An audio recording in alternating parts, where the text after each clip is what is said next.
So we begin this exploration of Methodism in Cheddar, and particularly the history of Cheddar Methodist Church in the modern kitchen of the church. But before we explain why we're in the kitchen discussing this history, Hugh, when did Methodists first begin appearing in Cheddar? I think it was about 1750, 1760, just a house group meeting in a cottage way up the road. So we've been told.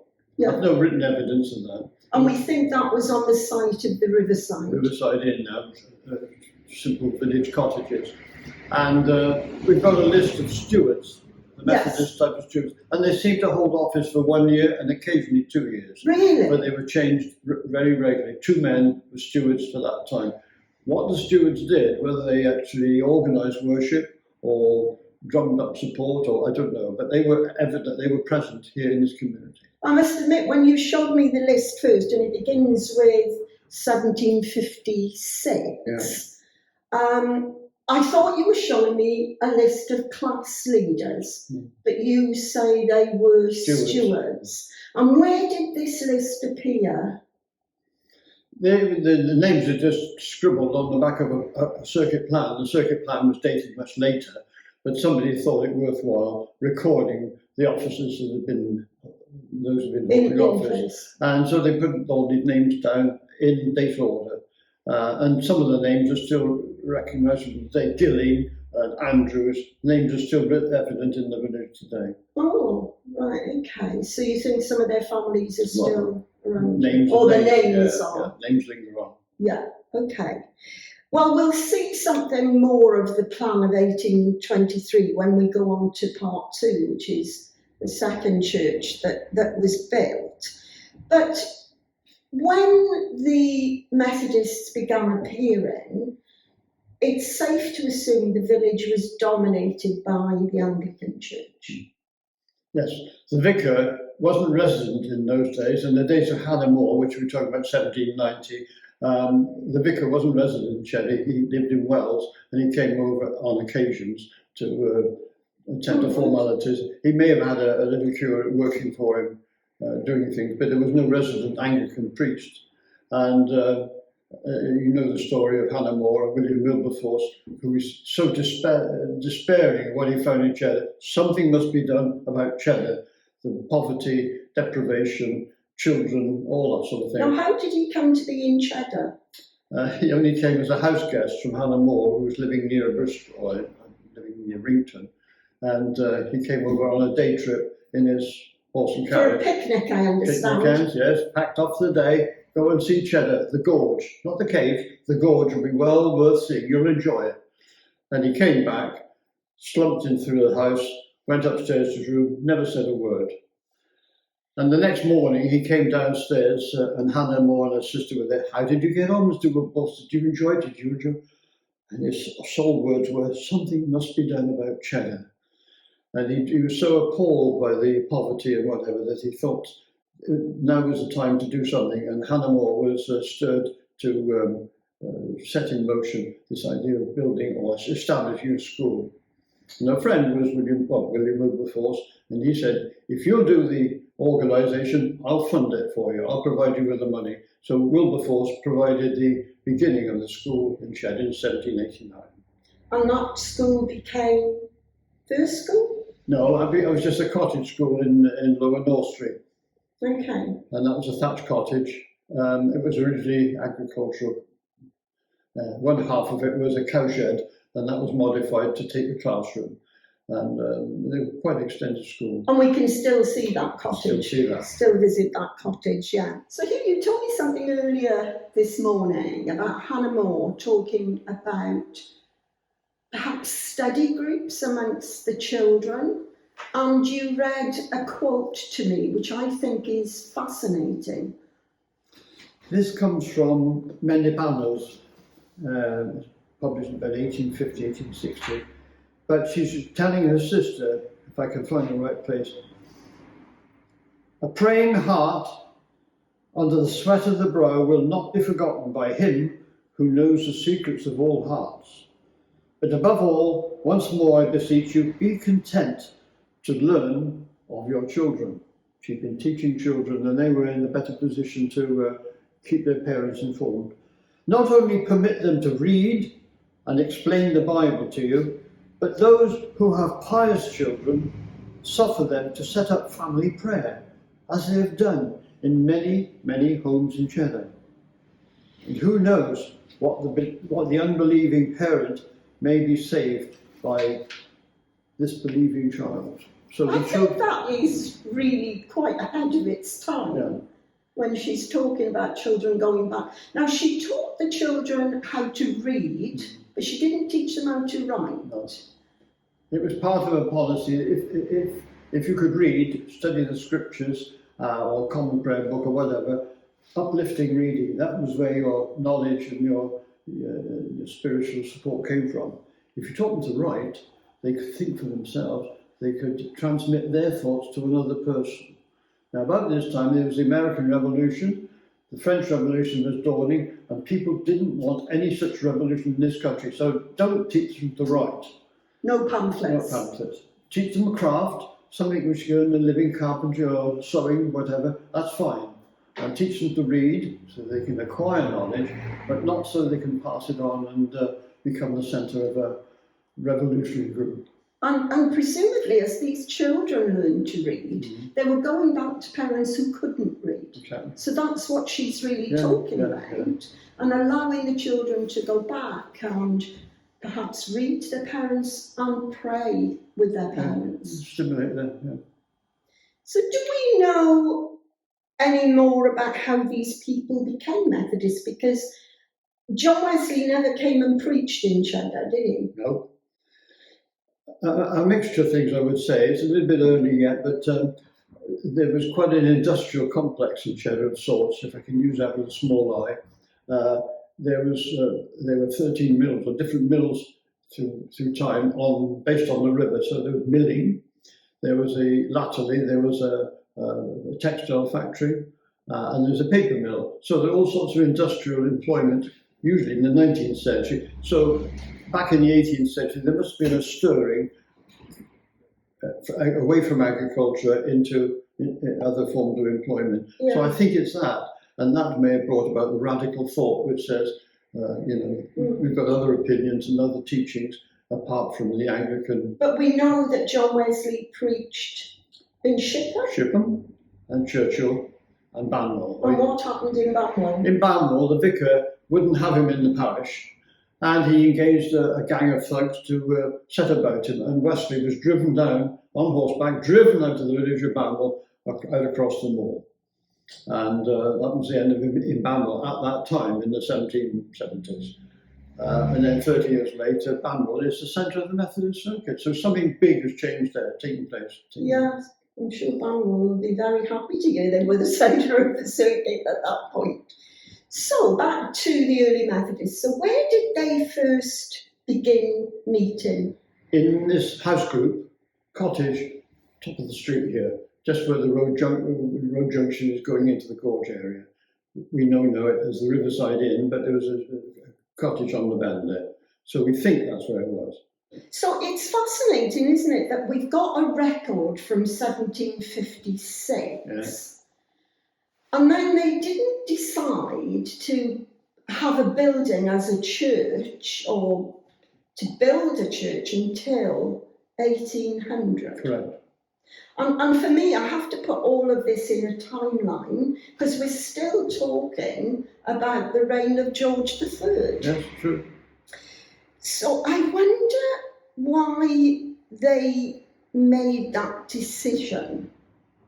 Wesley's big tradition was open-air meetings, standing on market crosses and addressing the crowd in industrial areas, coal mines, tin mines, wherever. What brought them inside, to me, I don't know. There must be a reason for it. Why was the new room built in Bristol, one of the earliest Methodist meeting places? Yeah. Beautiful building and had a purpose. So when the transition took place between outdoor and indoor, I wouldn't like to say. So we say now, the reason we're in the new kitchen, or the newish kitchen of Cheddar Methodists, is because this, in fact, was the building that they first acquired or built or worshipped in. What do we know about that building? Well, you can't see from the shot, but it's barely 12 feet wide, 4 metres wide, and I don't suppose it's about 35 feet long, 10 metres long. Very, very constricted in its dimension. And there was a door against the lane or the street out there, horse and cart traffic, and there was a staircase on the outside of the building, like you get in agricultural buildings, to go up to the upper level. There would have been a gallery at this far end, just limited. Oh, would there? Yes, to go to the stairs up to the gallery. So the gallery and the main meeting part here, pulpit or whatever they had at this end. So that was the scope of it. How did they acquire the land? There's a farm just up the way here, which is dated 1770.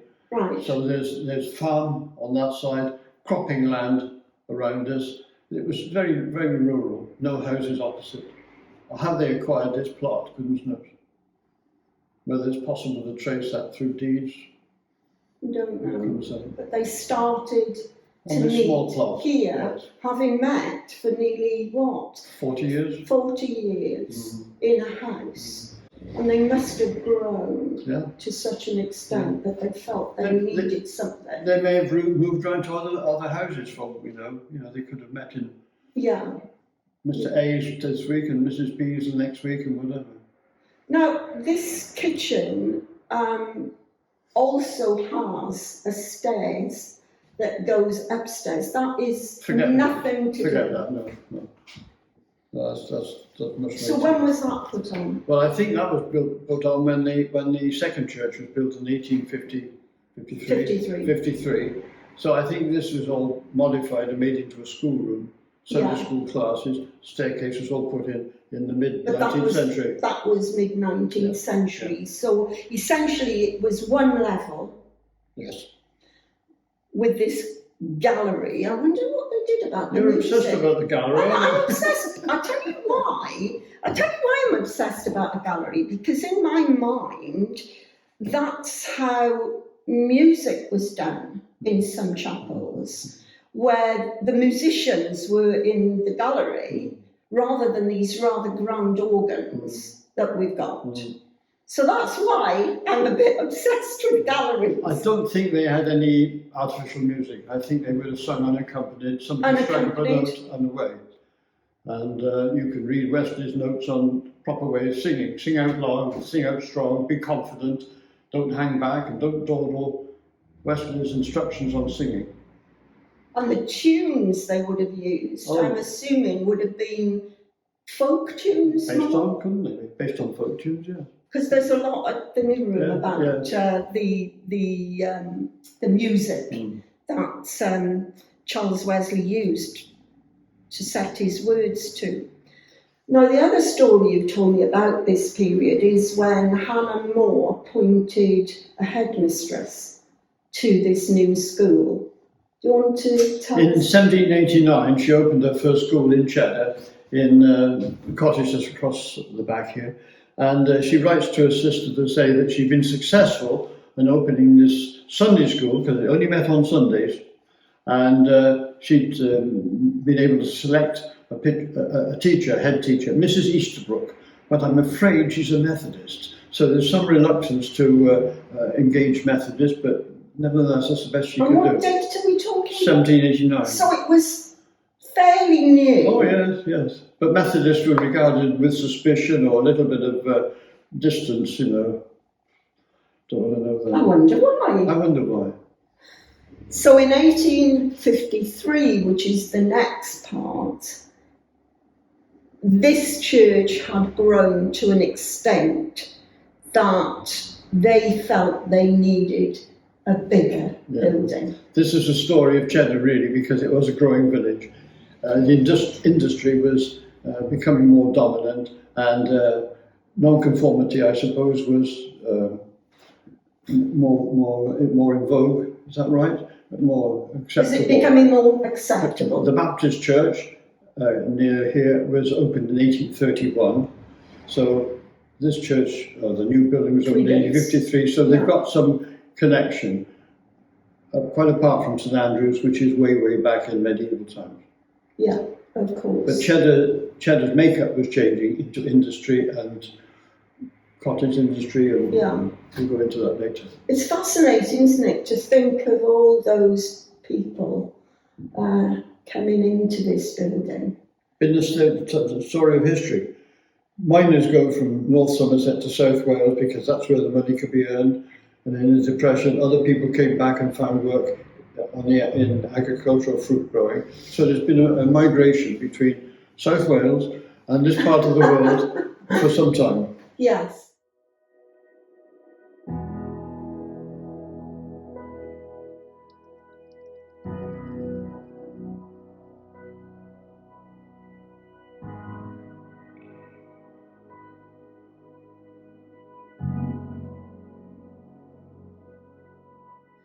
We're just going to begin a conversation which is going to form part 2 of this history of Methodism in Cheddar. And obviously I'm having a conversation with Hugh Alsop. The last part, or the first part, we talked about chapel number 1, which we are stood in at the moment. But as we walk through the doorway, we are coming in to chapel number 2. So before we explore that further, I wanted to ask you about what we know of Cheddar during this period. We sat on the stage in the part of the building which was the second church to be built in 1853. Before we explore what the chapel was like and maybe why it was built, what do you know about the village of Cheddar in 1853? You'll remember that 70 years before that, when Hannamore developed the school, Cheddar was regarded as a bit of a down and out place. Education was low, occupation was very hazardous. But in the 50 years between 1880 and 1850, there was a major surge in development in the village. 2 schools were built, elementary schools, and work or business took over. There were fabric, textile mills in the gorge making blouses and shirts. And there were two of those factories in the village, in the gorge area. Plus, a lot of people did work at home by finishing garments. So garment making was quite important. And also paper mills developed because the reliability of the water supply meant that you could make paper. And there was a very large paper mill at the lower end of the village. So they were big employers. And by 1850, the place had taken on a new appearance. Instead of being a rather desolate place, it was now a thriving economy. Now, there was no tourist industry at this time. People knew about the gorge, and they came to view the gorge and to enjoy it.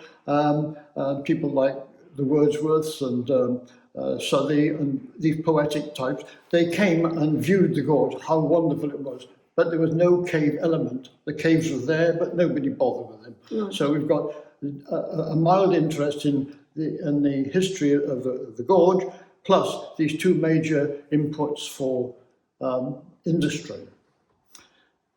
With that development of industry, there was a large influx of people to live in the area. The village population grew. And I'm told that a lot of them migrated from the north of England. I can't be sure of that. But there was a large nonconformist element in it. With that, the little church you saw, or the church building you saw earlier, was inadequate, and pressure was on to develop a church more befitting the population. Now, before we go on to the church, this is a view of a photograph of the employees of the textile factory. This factory was sited at the bottom of the gorge, which is now La Rocca Cafe. I've counted them, and there's nearly 100 people there. And this is one employer? And that's one employer. Now that's big, isn't it? 100 people. And would they have come into the village to live? Not all of them, some of them are natives, but I'm just saying, these two here, my great aunt and their sister, they came over from Pembrokeshire. So people Right. heard about it and say, let's get where the work is. Same way as colliers from North Somerset went to South Wales, where the money was to be had. Yes. So this was a migration fixed thing. So there we are, 100 people. This is about 1900, it's much later than we're talking about, but it gives you an indication of the growth of commerce. Can I just ask you about the schools that you mentioned? Yes. The two schools, the buildings are still in the village? Yes.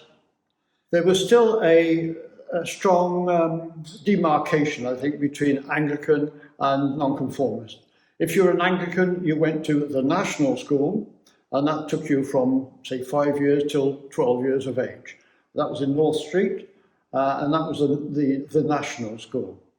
If you're a nonconformist, you weren't supposed to go there. You went to the one in the Hayes, which was called the British School. I believe it had some founding with the British and Foreign Bible Society, but I can't be sure. Oh, that's a Welsh link. All right. So the British School was for Methodists, Baptists, and anybody who didn't subscribe to the Anglican. So there's this demarcation, and it always remained that way, them and us. So the two schools are still there, and they are, the British school is the Cheddar First School, the national school is modified into flats and accommodation. So when you were talking about Cheddar in 1853, you were talking about the industry and the development of various industries in the village. But what about the growers, what I would call the growers, the agricultural belt? Agriculture was based on basic things, potatoes, greens and whatever. And the produce grown here was taken by horse wagon to the market sites, Bristol, not Bath, but certainly Bristol. There was no fruit growing, not in the quantity you're familiar with, not strawberries. So it was really basic greengrocery, and not a lot of corn because the soil or the situation isn't right. What does hold good is cheddar sits in a bowl in the crescent of the hill, and that tends to be warmer and more early growing areas for things. Okay. And there's a sort of a low level, which is low marshland, and high level, which is windswept. Somewhere in the middle, there's a band of property which responds to horticulture. Okay, so let's talk about this second church. And it was opened in 1853? Mm-hmm. Or was that when the foundation stone was laid? No, the opening was in 1853. And who built it, or whether it's built by local craftsmen, I've no idea. But certainly it was opened in July 1853. Okay. It came about as a result of pressure, I think, on this capacity. The congregation was so large now, they couldn't go in the first church, so they wanted something bigger and better to match the day's needs. They must have grown in numbers, Oh, sure. soon, Yeah, because this is, you know, maybe 3 times the size of what we were studying. This would take, I don't know, 100, I suppose, on packed in more than 100 people. Yeah. Yes. So we're sat on the stage, which of course wasn't here when it was originally built, and we know that there were 2 entrances, which hopefully we can find the photograph of, and then in front of us, behind David, there was the pulpit. Yes. If we go back to that opening day, you mentioned that there was a very special preacher. The preacher who laid the foundation stone or officiated the opening was a lecturer or professor from Didsbury College, a Methodist college in Manchester. So note, Methodists had training colleges in 1853, and it was worthwhile inviting a guest from Manchester to come to Cheddar for the opening ceremony. That is quite a big deal, I would have thought, in 1853. Got to pull somebody in, haven't you? Yeah. Yeah. So who had the influence there, I don't know. And how did he get here? Yeah, well, there you are. He must have travelled perhaps by train to Bristol and then horse and carriage from Bristol down. The opening was at 2:30 in the afternoon on July the, can't make it out now, July the 8th, I think. July the... And then followed by a buffet or a tea in the garden. In true Methodist style. Oh yes, cup of tea, you can't do anything without it. No. But it also tells us that the jollies were held in the large bower of Mr. Cox's pleasure garden. Now, Mr. Cox was a member here. He was a miller, had the Cox's mill in the gorge. Right. And he also later became entrepreneur and developed the cave. But he had this large garden, which was a centre of attraction. If you came to see the gorge, you disported yourself in the garden of Mr. Cox's. So the famous Mr. Cox was a Methodist? Yes. I didn't know that before. Right. So what else do we know? Anything about that opening day, or? No, the man who made the big push forward, to encourage fundraising and driven it forward, was Reverend John Shipman.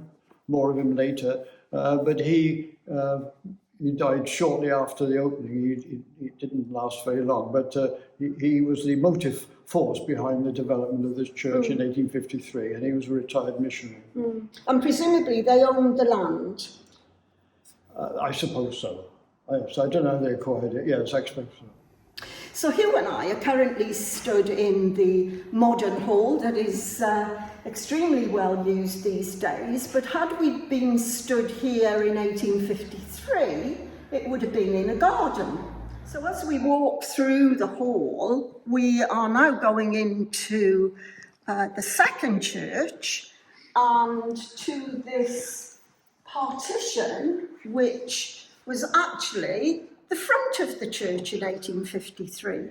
Hugh and I are stood where the pulpit would have been. It would have been quite a high pulpit. Yes, certainly. And in the days where there was no public address, I would have thought that was necessary. Right. That's quite right. We can see from a photograph that the pulpit was at least 5 or 6 feet off the floor level. And it had a communion rail around it. Right. So it's a conventional, non-conformist, square building. And either side of the pulpit, according to the record that you read, there were windows. 2 plain glass windows. Plain glass. Yeah. And they overlooked... Mrs. Salter's garden. Oh, right, okay. But there was no entrance. I mean, we've come through the partition, but there was no entrance into the church this way. The entrance was actually where the stage is. So the church at the time wasn't known as Cheddar Methodist Church? Probably not. You think it had a particular name? Yes, it was named Ebenezer, which is the biblical name for tell me where. But Ebenezer is a well-known title for non-conformist churches, as occurs in many parts of the country. But it's not something we do now. So it would have been commonly called Ebenezer Church? Ebenezer Methodist. Ebenezer Methodist Church. Well, that's something to note, isn't it? So the Methodists in Cheddar have got this spanking new building, much larger than the original church. But Hugh, what would have happened to this first chapel? Was it still used? Yes, it was used, chiefly as a Sunday school, 2 stories. So it was a Sunday school building, or may have been used as a vestry for the minister, who knows. But I can remember a Sunday school superintendent of mine, Tom Packer, telling me that when he was a teenager, he underwent a rather dramatic conversion in the church, in the hall, and he came through from here and he sat on a seat there and he cried his eyes out, wept bitterly for his feeling of guilt. And the superintendent or the minister came out and said, "What's the matter then, young man?" And he told him, and he sort of dried his eyes. But that was still a very active school or training area. And a Sunday school, presumably. A Sunday school. Don't forget, school pupils probably left school when they were 12, if that. No. So your Sunday school teacher, Tom Backer, experienced conversion in that room then? Yes. Amazing. But it was the emotional upset which lingered with him. What do we know about the people who came here to worship? Well, there was a great influx of nonconformists from the north of England working at the paper mill, and also textile workers, and I believe some of them came from southwest Wales or whatever. So there was a Welsh element here, and I certainly have a distant aunt who came here seeking for work, working in the shirt factory, in the blouse factory. Yes. Paper mill, likewise. I've got a census form where people were occupied. They were employed at the paper mill, and they came from up north. Yes, but if they were non-conformist, the Methodist Church wasn't their only option, was it, in Cheddar? There was a Baptist church, which was dated about 1830, and there was a Plymouth Brethren meeting place. Of course. I didn't know that, but there's a Plymouth Brethren meeting place in about 1880, so there was a choice of three. There was no Catholic worship here at that time, but certainly we had an option of 4 meeting places for worship: Anglican, Methodist, Baptist, Plymouth Brethren. And the great divide was between the Anglicans and the Methodists. Very much, yes. Yeah. We've talked about a growing church that needed a larger building. We've talked about the industrial growth and incomers coming into Cheddar. But there was a particular personality who retired to the village, who was a driving force for this particular building to be built. Can you tell us about this gentleman? Yes, his name was John Shipman, and his dates were 1788 to 1853. He's Yorkshireman, and he married a lady who was one of the members of the Goth family here in Cheddar. But anyway, he went to West Indies as a missionary, and he served in Jamaica for a number of years during difficult times when slavery was being abolished, etc., etc. Anyway, his health failed, and he came back to Cheddar in about 1840, I think. And he remained a member of this congregation. And he was the instigator of going to a bigger and better place of worship. He motivated the people in Cheddar, and I think he drove them forward, and he was active when the church was opened. And then he died a few months after he'd failed. His job was done, as it were. But I find it unusual that a man who devoted his life to missionary work in the Caribbean comes back to Cheddar and continues his work in the Cheddar area. But John Shipman was a person of the 18th century, and here he was active in Cheddar in the mid-19th century. So the Methodist congregation had met in this chapel for 40 years, and when it came into the 1890s, they seem to have been faced with the same questions that the earlier generations had faced in 1853 about an expanding church community and needing yet another bigger building. But during that time, what sort of changes would Cheddar have seen? I suppose one of the major things is the railway came in 1869. That opened up the village to connections with Bristol, Bath, the Midlands and the like. A development of the agricultural, horticultural output, I suppose, occurred. People were free to travel, and they came down to see the gorge and to see the caves. So everything was growing. It was Victorian England, and then later Edwardian England, where it was boom time. Everything was going full tilt. So the pressure was on, and the village of Cheddar must have changed considerably in those 40 years. But the turn of the century, 1900, it was a boom time. Yeah. And then, well, things went wrong. The economy changed. The textile works closed in Cheddar and moved to Taunton. So that laid off about 100 people. The paper mills closed and moved to Watchet. That laid off another 100 people. So unemployment in 1900 was quite serious.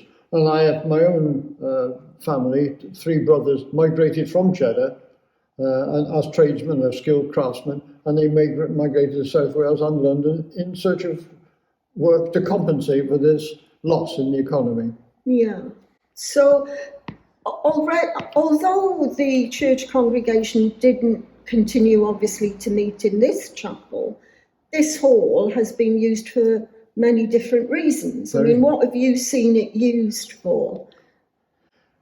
In my own time, during World War II, it was commandeered for school occupation. When the evacuees brought from London, this hall was a classroom. There were 3 classrooms here, and that carried on for 4 or 5 years.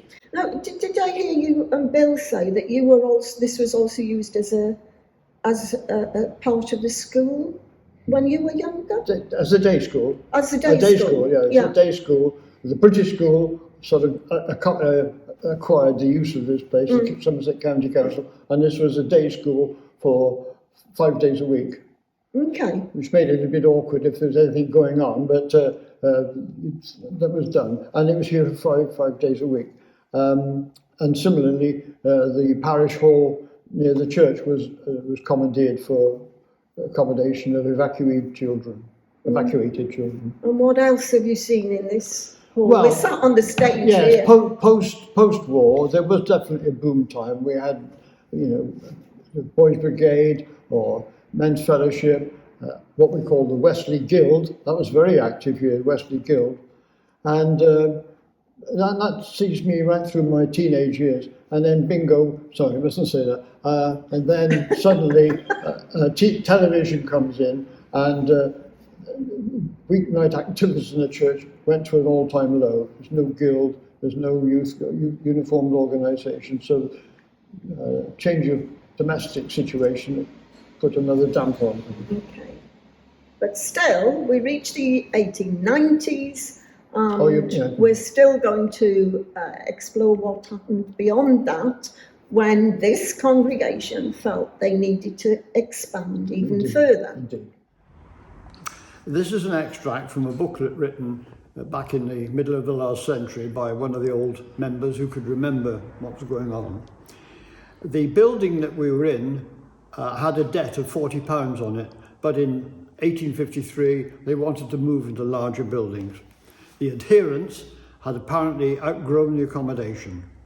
A new chapel was then erected on the same site at a cost of £250. Mr. Scorse, the author, writes, "It was a typical meeting place of the period.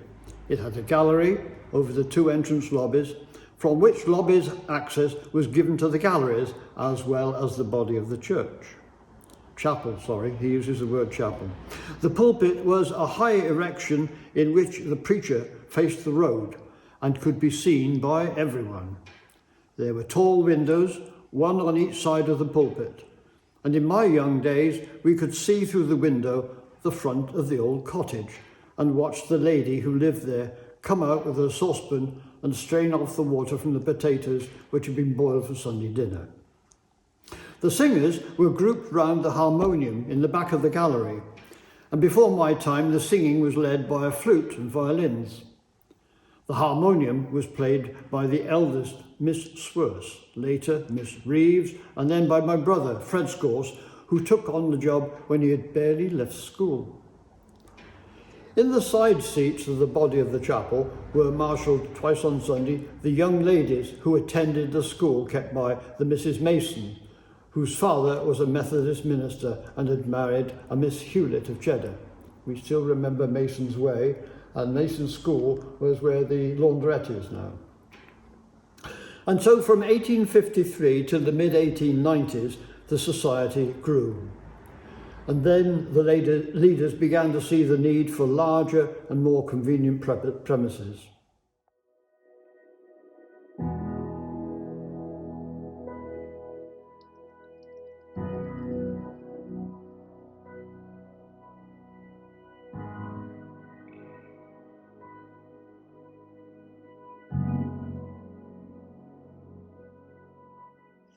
Well, welcome everybody to this third part of the history of Cheddar Methodism and the history in particular of these church buildings. Hugh and I are currently stood outside the second church that we talked about in part 2. It was called Ebenezer, and we're stood directly in front of the transept and the window that was put in after it ceased to be a church. Is that correct? Yes, the building was modified from its old limestone structure into this local stone, Draycott stone, to match the new building. So that was the extent of the 1853 church here, and it's been remodeled. And well, that's it. That was it. That was Ebenezer. The Methodist Church in Cheddar owned quite a large parcel of land here, going down 10, 15 metres, 20 metres down that way and back 100 metres. So they had a large parcel of land. Yeah. And when they began to plan for this church, and when a benefactor happened to turn up to facilitate this building, the hall wasn't there. The hall behind us wasn't there. It was just Ebenezer Church that was standing. There was a gap at that stage. The connecting building, which we call our hall, has been built by the Cheddar people to connect with the new church and the old Ebenezer Church. So that's all part of the suite of buildings, which are very comprehensive. Now, you talk about the benefactor, but pressure was on to build a new building. And the man we all remember is Sidney Hill. He's born 1837, I think, and there's a very interesting background. He's a Bristolian. He attended a men's Bible class in what is the New Room in Broadmead, and his teacher was a man called William Bobbitt, which we'll hear about in a moment. So in 1896, or was it 97? Well, the pressure was on in 96, but 97 was when this 1897, this splendid building was finally opened.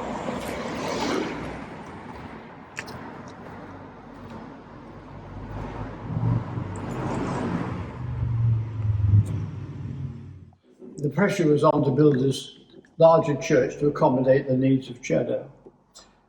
Sidney Hill, we'll talk about in a moment, Sidney Hill had already endowed 2 or 3 other churches, one at Shipham, Blagdon and of course Churchill. And he'd spent a lot of his resources in the clock tower at Churchill, all sorts of things. He's very Jubilee, Queen Victoria, Empire minded. And he was a retired person. So they thought they would approach Sidney Hill, can you help us? You step forward? Yes, straight away. And by 1897, this building was created, largely by the effort of 2 local firms. The masonry was done by a firm called Isaac Ford, and the carpentry and the fittings were done by the Scores family. The stone on the outside came from Draycott, just 2 miles away, Draycott stone.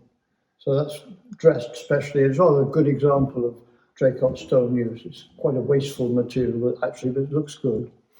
So yes, it is local stone. Timber, I don't know, but they featured so many things in the building. You can see the patterns on the floor, or the timber in the doors, the light and dark. It's all part of the architectural feature. And Sidney Hill employed a firm called Foster and Wood in Bristol, architects, to design all his churches. Foster and Wood, for your information, was responsible for the original Colston Hall in Bristol. They were a major architectural firm. So what do we know about Sidney Hill himself then? Well, he was born about, he wasn't born about, he was born in 1829. And he was a enterprising businessman, but he attended a young men's Bible class in Broadmead at the New Room, at Western New Room. And dedicated, devout Christian Methodist. And in about 1857, he had a spell of ill health and he thought he'd migrate. So he set out to go to New Zealand. On the voyage, stopped off in South Africa, thought this is the place, and stayed in South Africa, set up a business in Port Elizabeth. And he was a successful dealer there. The story I heard was that his fortune came from dealing with ostrich feathers for fashion. Now, how much truth there is in that? But certainly the business was a success. And after about 4 or 5 years, he came back and renewed his acquaintance with a sweetheart from years before, Mary Bobbitt. Mary Bobbitt was the niece of his Bible study teacher. They married, and they decided to go back to South Africa. Stayed again in the Natal province, but her health failed, and they came back and made their home in Bournemouth to help her with her health problems. They were married about 10 years, I think. Yes, that's very little. Yeah. 1864. Oh, say 1874, Paul. I say married 1864, died 1874. 10 years, right. Yeah. Heartbroken. He goes back to South Africa yet again, deciding that he could overcome things, couldn't hack it. Came back, says that aloud, couldn't hack it. He couldn't tolerate it. And he came back to this country, retired, set up home in what is Langford House, part of University of Bristol now. And because he was quite affluent, he did all sorts of good deeds. He built or endowed churches in this area, Methodist churches. And he was known locally as Mr. Greatheart because he went round door to door at Christmas and gave out Christmas gifts. So they rode around in his horse and trap and kept it up. Mr. Greatheart. Mr. Greatheart. He was an extensive worker for the Liberal Party and had political meetings. Really? For the Liberal Party. Okay. And he wanted to hold meetings, or decided to hold meetings at Churchill. And Methodist cause says, no, you can't have political meetings on church premises. Oh, can't I? So when he built the church, he built it there, and then with a 3-foot gap, he built the hall. And that answered the problem. So he had his political meetings in the hall that he wanted. Very interesting. And then he provided a covered walkway to connect the two. Yeah. So that's the way he was. Yeah. You have my money, you take my money. Yeah. If we come back to this church, there is an inscription under the balcony. Yeah. Can you tell us what it says? This Memorial Jubilee Church is erected to the glory of God by Sidney Hill, JP, of Langford House. We said Churchill, didn't we? Langford House, Langford, to record the donor's introduction into Methodism, September 1847, which would have made him 18 or 19, I suppose. And it's also in memory of one of the most excellent of women. That's a phrase which some people don't like, but anyway, a most excellent of women. For 10 years, the partner of his life, Mary Hill. And Mary Bobbitt, as was Mary Hill. She was a Bristol girl, but she went to Sick school. And she was part Quaker and part nonconformist, whatever, but a very active charitable worker, Mary. And she died in the early age from 1874. Consumption, something like that, you see. So we now stood in the sanctuary of the church, and Hugh, do we have an idea how much Sidney Hill paid for the church itself? I've seen a record which says £4,000. I've seen another one which says £6,000. I don't know what that is in today's value, but that was the cost of putting this fabric, erecting it here on this spot. It did not include the organ. That was subject to another thing. But for £6,000, the Cheddar people then had a new building which would accommodate 350, 400 people. Quite a good sized congregation. It is a good size, isn't it? When I first came into this church about 15 years ago, I immediately thought, this feels high Wesleyan. And I say that in comparison to other churches I've been in, which came from the primitive tradition, which were much more simple. So in here we have two transepts and a sense of sanctuary, which some people would say is a bit like an altar, although we don't like to call it that. But it wasn't like this when it was originally built, was No, it? the original structure had glazed tiles all around here, glazed tiles, wonderful tiles, as are the tiles on the floor, made by Mintons. But the tiles, to put it politely, looked more like a butcher's shop. And after many years, they decided, no, 50 years after, the tiles were taken off and this panelling was put in its place, and it seems to be in much better taste for the building, but it's not original to 1897. But are these tiles original? These are original. And these were made by Minton? They're Minton tiles, yeah. I had no idea when I come up for communion that I'm looking at Minton tiles here. So Sydney Hill's involvement in terms of finance ended when the actual fabric of the building was built. Really, yes. He oversaw the opening of the building. He came over on the occasion in 1897 and was here present for the, whatever you call it, the inauguration of this building. He attended in lots of little details. It's a bottle of ink and some dusters and all the special things you need pen in the writing desk. So there was all this minute detail that he attended to, and that was his way of things. But the Cheddar people then had to be responsible for the running, maintenance of it, and of course the heating, which in 1897 was fairly rudimentary. How did they heat it? Well, there was a boiler in a coal-fired boiler in the cellar, and it's convector heating through very large pipes, but not very efficient by today's standards. The organ was built by a Bristol firm, Vowels, and has been a very good source of music for the church. The other thing is the windows, you didn't speak of it, the windows are really coloured glass, as you say, they are unusual for a nonconformist church, but there's symbols in there, the scriptural initials in the windows, Chi and Rho here, cross, various things, but it's emblematic. Yeah, it all adds for me to the term High Wesleyan.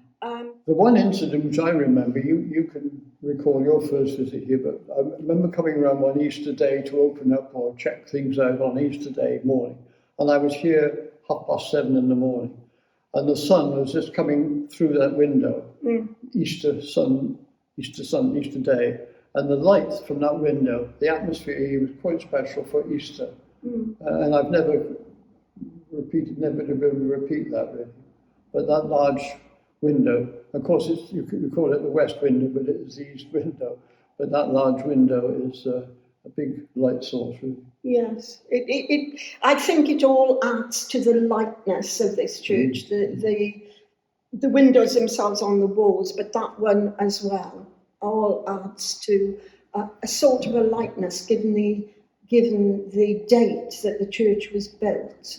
One little story, my great uncle was a joiner, a carpenter working, he made a lot of the pews here, and he told the story of Foster and Wood put black enamel doorknobs and door furniture, handles and whatever, and Sydney Hill came on a visit. What's all this about? He said, we're putting the handle. I don't want that. He said, take them off. I want brass, Nothing is too good for the... Oh, yes, he said, it'll be quite costly, Mr. Hill. Remember that. I want everything fit for God's use. So all the door handles and knobs were changed to please Sydney Hill. Oh, right, okay. Black became brass. And he paid for that, did he? Well, it's all part of the... One of the contractors involved in the finishing of the building was a man called John Cole. He lived just across the road. He was a plumber and gas fitter. I think gas fitting was a natural extension from water plumbing. Anyway, John Cole, active member of the church. He was a superintendent of the Sunday school at one point. But he installed all these pendant gas fittings, which are no longer here now. John Cole was rather a snappy dresser. And in the summer, he would wear a boater. And during the winter months, he'd wear a bowler.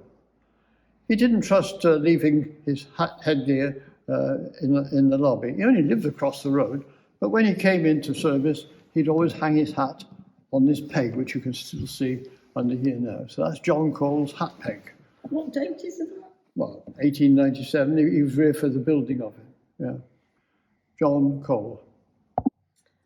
One of the things that I love about this church is actually that stained glass window at the front of the church.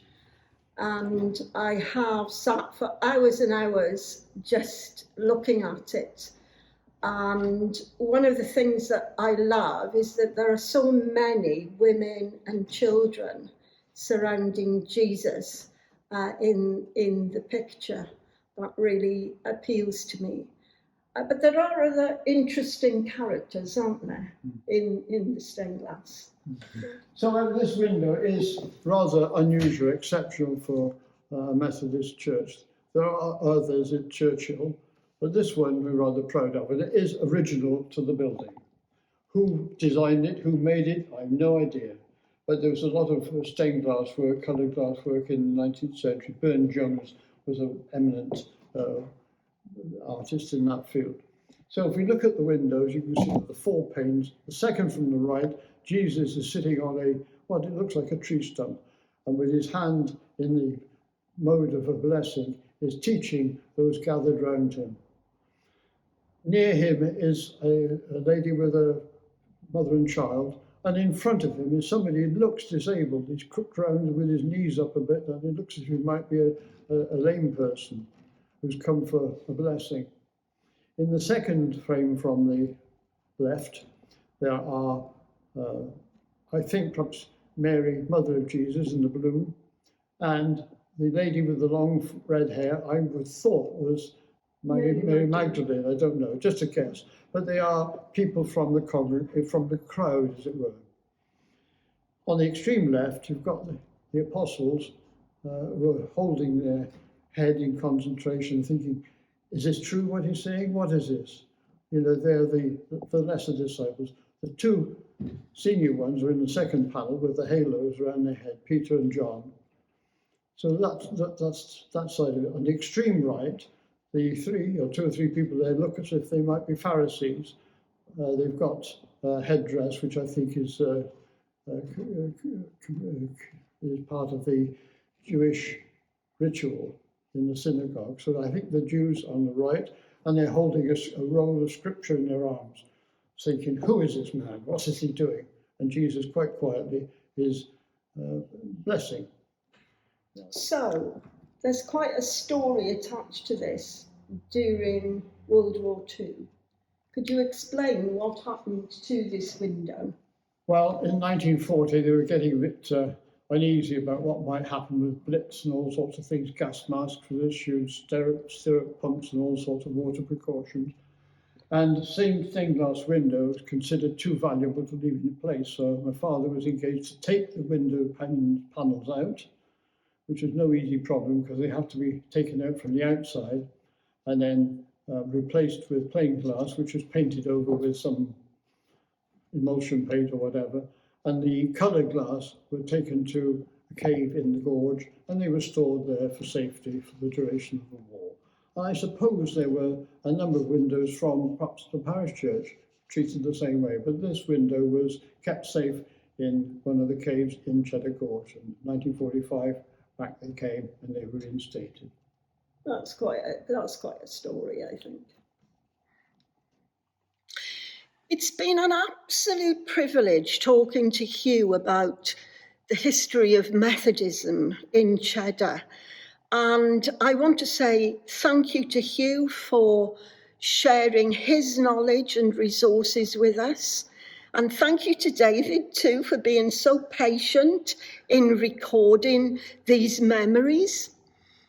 But of course, the real stars of this story are the generations of Methodists who have faithfully proclaimed the gospel generation after generation to this community.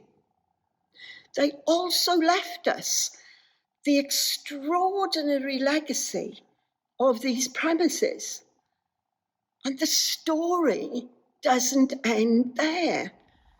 In recent times, it's been an absolute privilege to welcome our friends from Wedmore Chapel. And as part of our fellowship, they continue to tell their story too. We still have a committed worshipping community who have a particular call to hospitality and generosity, which creates so many missional opportunities. From our weekly drop-in for coffee alongside the knitting and craft group, to the monthly Hands of Change pop-up cafe, aimed at families who are struggling with this cost of living crisis, working closely with the local food bank. We offer free lunch, free to you tables of clothes, and there are crafts for the children to do. Our monthly Light Bites offers morning coffee, followed by a choice of food for lunch.